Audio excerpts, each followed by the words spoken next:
Praise అలాడ్. దేవుని పరిశుద్ధ నామానికి మహిమ కలుగును గాక. ఈ యొక్క అవకాశాన్ని ఇచ్చినటువంటి దేవాతి దేవుడికి నా యొక్క నిండు వందనాలు తెలియజేస్తూ ఉంటున్నాను. ఈ సమయంలో పరిశుద్ధ గ్రంథంలో నుండి మనము ఒక లేఖనాన్ని గమనించినట్లయితే యోహాను స్వార్త 6వ అధ్యాయము 63వ వచనాన్ని చూసినట్లయితే,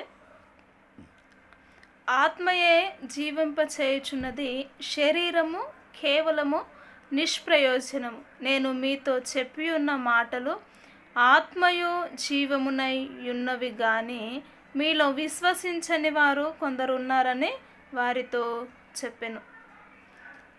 యొక్క యోహాను స్వార్త 6వ అధ్యాయము 63వ వచనాన్ని మనము చూసినట్లయితే గమనించినట్లయితే, ఇక్కడ యేసుక్రీస్తు వారు శిష్యులకు ఉన్నది ఉన్నట్టుగా బోధిస్తూ ఉన్నప్పుడు, సత్యముట్లో సత్యాన్ని బోధిస్తూ ఉంటున్నప్పుడు వారు ఏమంటున్నారంటే, పై వచనాలను చూసినట్లయితే వారు సనుగుతూ గునుగుతూ ఆ యొక్క వాక్యాన్ని ఈ విధముగా చెప్తే ఎవరు వినగలరు, ఈ విధముగా చెప్తే ఎవరు దానిని అంగీకరించగలరు అని వారిలో వారే సనుగుచున్నారు అని ఇక్కడ వాక్యము తెలియచేస్తూ ఉంది కదా.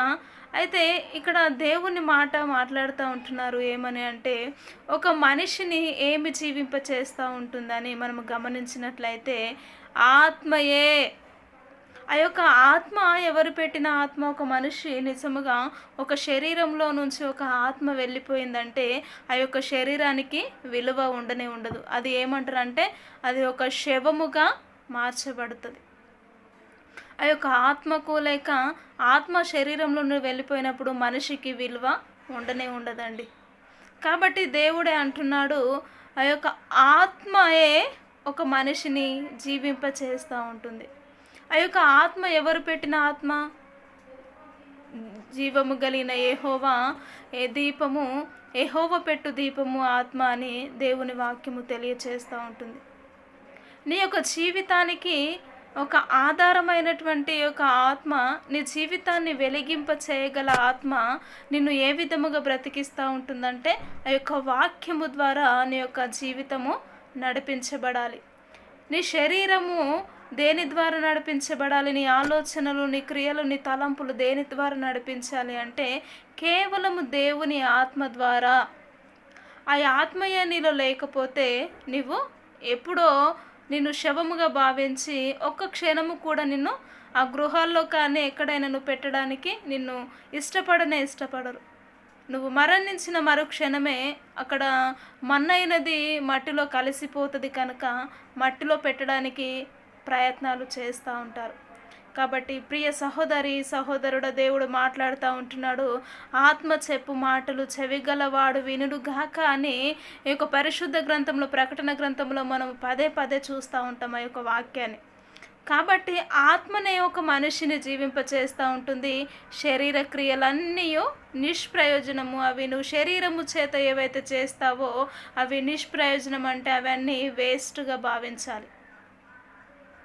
కాబట్టి దేవుని వాక్యములో నువ్వు జీవించినట్లయితే ఆత్మ సంబంధమైనటువంటి దేవుని ఆత్మ నీలో ఉంది కనుక నీవు ఆత్మ సంబంధిగా జీవించాలి. దేవునికి అంగీకారమైనటువంటి జీవితాన్ని నువ్వు జీవించాలి. శరీర క్రియలను నీవు విడిచిపెట్టాలి. శరీర క్రియలు ఏంటి అని మనము గమనించినట్లయితే గలతీయులకు రాసిన పత్రికలో మనం చూస్తూ ఉంటాం. శరీరేచ్ఛలు ఏవి అనగా జీవపుటంబము, లోకాశలు, నేత్రాశ, ఇవన్నీ ప్లస్ మరలా ఇక్కడ శిష్యులను మనం చూసినట్లయితే యేసుక్రీస్తు వారు ఉన్నది ఉన్నట్టుగా బోధించినప్పుడు వారు సనుగుకొనిరి, అంటే వారిలో ఉన్న శరీర ఆలోచనలను బట్టి సనుగుతూ గొనుగుతూ వచ్చినారు అన్నట్టుగా మనము గమనించవచ్చు. కాబట్టి నీలో సనుగుతూ గొనుగుతూ ఉండే స్వభావము ఉండడానికి వీల్లేదు. శరీర క్రియలు నీలో ఉండడానికి వీల్లేదు. కానీ ఆత్మ అయినటువంటి దేవుని నడిపింపు నీలో ఉన్నప్పుడు అది నిన్ను జీవింప చేస్తూ ఉంది. కొద్ది కాలము నువ్వు ఎక్కువ బ్రతకడానికి కూడా నీకు ఆస్కారం ఉంటుంది. దేవుని సన్నిధిలో దేవుని నడిపింపు ద్వారా నువ్వు నడవగల కృపను నీకు దేవుడు అనుగ్రహిస్తాడు. కాబట్టి దేవుడే మాట్లాడుతూ ఉంటున్నాడు నీతో. ఏమని అంటే ఆత్మయే నిన్ను జీవింపచేస్తూ ఉంటుంది. కాబట్టి నువ్వు ఆత్మానుసరమైనటువంటి క్రియలు, ఆత్మ ఫలములు నీవు ఫలించే విధముగా నీ జీవితము ఉన్నట్లయితే దేవుడు నిన్ను చూసి సంతోషిస్తూ అనేకులను సంతోషపరిచే బిడ్డగా నిన్ను చేయడానికి సమర్థుడు. కనుక ఈ సమయమందు నీవు నీ యొక్క హృదయాన్ని దేవునికి అప్పగించుకున్నట్లయితే ప్రార్థన చేద్దాం. మహోన్నతుడా, జీవం కలిగిన తండ్రి, మీకు వందనాలు, స్తుతులు, స్తోత్రములు. ఒక మనిషిని ప్రభు ఆత్మయే జీవింప చేస్తూ ఉంటుంది ప్రభు. శరీర క్రియలన్నీ నిష్ప్రయోజనమని నీ వాక్యము తెలియచేస్తూ ఉంటుంది. నిజముగా మేము శరీరము చేత ఏ పనులు చేసినా కూడా అవి వ్యర్థమే. పరిశుద్ధాత్మదేవ, ఆత్మ అయినటువంటి దేవుడవు నీవు నాలో మాలో ఉన్నప్పుడు ఆత్మ ఫలములు మేము ఫలించే విధముగా ఉండుటకు తండ్రి నీ కృపను, నీ కనికరమును మీరే దయచేసి నీ నామానికి మహిమ తెచ్చుకోమంటూ యేసుక్రీస్తు ఉన్నతమైనటువంటి నామములో ప్రార్థించి అడిగి వేడుకుంటున్నాము తండ్రి. Amen, amen. ఈ యొక్క వీడియో నచ్చినట్లయితే లైక్ చేయండి, షేర్ చేయండి, కామెంట్ చేయండి.